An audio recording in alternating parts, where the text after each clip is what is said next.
Hi there, it's Teresa from musicreadingsavant.com, and today I wanted to show you the different parts of the Grandstaff. So if you take a look, we have some clef signs. Of course, here on the very top music staff we have the treble clef sign, and this is going to tell us the high notes that will be placed here. And on the piano, this would represent anything from middle C and higher. So that would be middle C and moving to the right on the piano. The bass clef represents the low notes. So now we are having notes on the staff that mean anywhere from middle C going down to the left on the piano. So bass means low, treble means high. And you're always going to see the higher treble clef stacked above the bass clef. So we have our high and we have our low. Then these two staves are connected together by something called a brace. So this connection is important when we have a grandstaff, because mostly this kind of a staff, the grandstaff, is read by people who play the piano, and they need to read both the treble clef and the bass clef at the same time.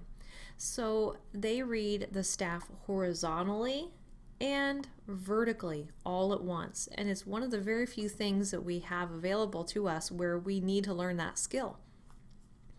When you are reading a book, you only read horizontally.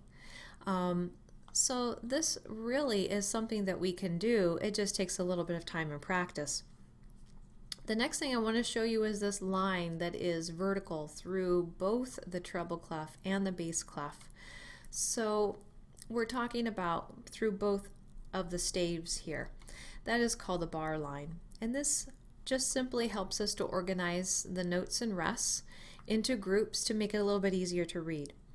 The space between the bar lines, this area here, is called a measure, or sometimes people call it a bar. What we're measuring is how many beats or counts is in this area. So that's why it's called a measure. If you look at the very end here, we have a double bar line.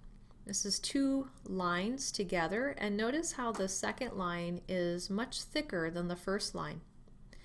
This is making it noticeably different from just a bar line.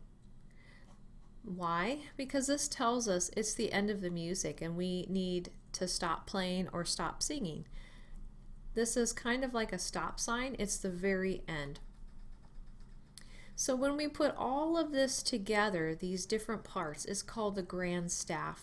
Again, mostly people who play the piano read the grandstaff, but all of us need to kind of know a little bit about what it is so we understand what we're looking at when we open up music and we try to read it and get an understanding of what it's about. So I hope this helps you a little bit more in your music learning, and I hope to see you again soon. Thanks. Bye.